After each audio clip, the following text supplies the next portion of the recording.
India versus Australia మూడవ T20 మ్యాచ్లో అయితే మన టీమిండియా విజయం దక్కించుకుంది. ఇప్పటికే సిరీస్ లో 1-1తో సమం కావడంతో మిగిలి ఉన్న 2 మ్యాచ్లు డూ ఆర్ డైగా ఆడాల్సిన అవసరం ఉంది. ఒక్క చిన్న తప్పు జరిగినా సిరీస్ ని అయితే కోల్పోవాల్సిన పరిస్థితి వస్తుంది. ఎనీవే 4వ టీ20 మ్యాచ్ లో అయితే ఉత్కంఠమైన పోరుని మనం చూడబోతున్నాం. ఇండియా వర్సెస్ ఆస్ట్రేలియా 4వ టీ20 మ్యాచ్ హెరిటేజ్ బ్యాంక్ స్టేడియం లో దద్దరెళ్లబోతోంది. ముందుగా ఈ మ్యాచ్ కి సంబంధించిన pitch report and weather report చూసినట్లయితే ఈ వేదికలో అయితే ఇప్పటి వరకు ఒక్కటంటే ఒక్కటి కూడా టీ20 ఇంటర్నేషనల్ మ్యాచ్ ఆడలేదు. ఈ వేదికలో ఇండియా వర్సెస్ ఆస్ట్రేలియా మొదటి టీ20 మ్యాచ్ ఆడబోతున్నారు. అయినప్పటికీ ఈ వేదికలో BBL డొమెస్టిక్ లీగ్ అయితే జరిగింది. ఇప్పటి వరకు ఈ వేదికలో 8 మ్యాచ్లు ఆడితే హైయెస్ట్ టీమ్ టోటల్ 273 పరుగులు. సెకండ్ ఇన్నింగ్స్ లో సక్సెస్ఫుల్ గా రన్స్ చేసిన పరుగులైతే 182 పరుగులు. యావరేజ్ ఫస్ట్ ఇన్నింగ్స్ స్కోర్ 150 నుంచి 158 అని చెప్పుకోవచ్చు. ఇక మొదటి బ్యాటింగ్ చేసే టీం గెలవాలంటే ఖచ్చితంగా 180 పరుగులు చేయాల్సిన అవసరం అయితే ఉంది. ఈ పిచ్ అయితే పూర్తిగా బ్యాటింగ్ ఫ్రెండ్లీ పిచ్ అని చెప్పుకోవచ్చు. ఈ బ్యాటింగ్ ఫ్రెండ్లీ పిచ్ లో మనమైతే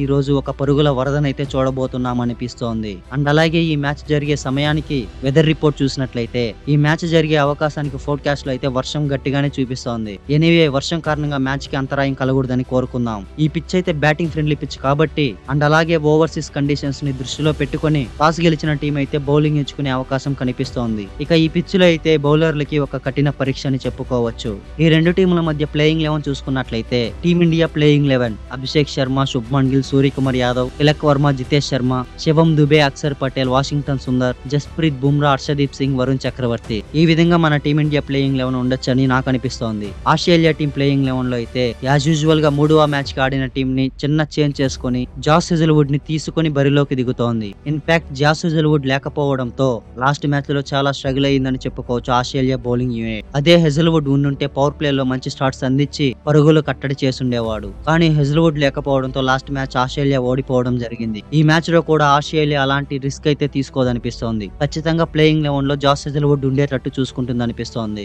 ఈ రెండు టీముల మధ్య ప్లేయింగ్ 11 ఎలా ఉంటుంది అనిపిస్తోంది. అండ్ అలాగే ఈ రెండు టీములు కూడా ఒక మంచి strongest batting and strongest bowling ని కలిగి ఉంది. ఈ రెండు టీముల మధ్య ఈ మ్యాచ్ లో మనం ఉత్కంఠభరితమైన పోరునైతే మనం చూడబోతున్నాం. ఈ మ్యాచ్ లో కీ ప్లేయర్స్ గురించి మాట్లాడుకున్నట్లయితే అభిషేక్ శర్మ అండ్ ఆస్ట్రేలియా ఓపెనర్లు టిమ్ డేవిడ్ బ్యాటింగ్ లో కీ ప్లేయర్స్ అని చెప్పుకోవచ్చు. అభిషేక్ శర్మ టీమిండియాకి ఒక అద్భుతమైన స్టార్ట్స్ అందిస్తాడు. వికెట్లు పడిపోయినా తన అటాకింగ్ బ్యాటింగ్ అయితే ఆపడం లేదు. అందుకని ఈ మ్యాచ్ లో కూడా అభిషేక్ శర్మ కీ ప్లేయర్ అని చెప్పుకోవచ్చు. అండ్ అలాగే మిచెల్ మార్ష్, టిమ్ డేవిడ్ కూడా అద్భుతమైన ఫామ్ లో ఉన్నారు. సో వీళ్ళిద్దరు కూడా ఒక ఎక్స్ ఫ్యాక్టర్ అని చెప్పుకోవచ్చు. ట్రావిస్ హెడ్ అంత మంచి ఫామ్ లో లేకపోయినా ఈ మ్యాచ్ లో కంబ్యాక్ చేయాలనే ఉద్దేశంతో ఎక్స్ ప్లేయర్ గా మారబోతున్నాడు అనిపిస్తోంది. ఇక బౌలింగ్ లో హర్షదీప్ సింగ్, బుమ్రా, జాస్ హెజల్వుడ్ లో కీ ప్లేయర్స్ అని చెప్పుకోవచ్చు. హర్షదీప్ సింగ్ లాస్ట్ మ్యాచ్ లో ఏదైతే పర్ఫార్మెన్స్ చేశాడో అలాగే ఈ మ్యాచ్ లో కూడా కంటిన్యూ చేస్తాడు. హర్షదీప్ సింగ్ టీమ్ లోకి రావడం వల్ల మన టీమిండియా అయితే మ్యాచ్ గెలిచిందని చెప్పుకోవచ్చు. ఇక బుమ్రా తన యార్కర్లతో అదరగొట్టగలడు. జాస్ హెజల్వుడ్ ఆస్ట్రేలియాకి ఒక కీ బౌలర్ అని చెప్పుకోవచ్చు. మన టీమిండియా బ్యాటింగ్ ని నేలమట్టం చేయగల సత్తా జాస్ హెజల్వుడ్ దగ్గర ఉంది.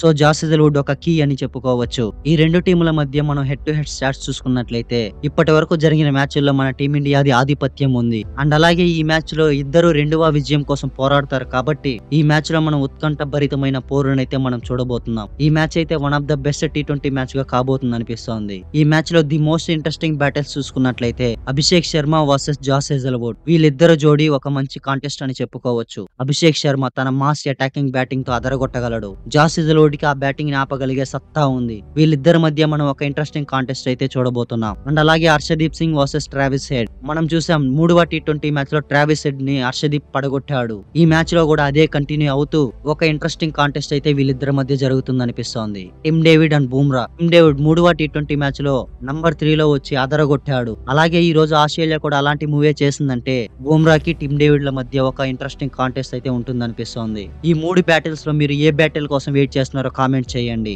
అండ్ అలాగే 4వ టీ20 మ్యాచ్ లో 2వ విజయాన్ని ఎవరు దక్కించుకుంటారో కామెంట్ చేసి ఇప్పటికే మన ఛానల్ ని సబ్స్క్రైబ్ చేసుకోకుండా ఉంటే వెంటనే సబ్స్క్రైబ్ చేసుకోండి. మరెన్నో వీడియోల కోసం పక్కనే ఉన్న గంటని గట్టిగా కొట్టండి. కానీ ఫోన్ స్క్రీన్ మాత్రం పగిలిపోకుండా చూసుకోండి. Thanks for watching the video.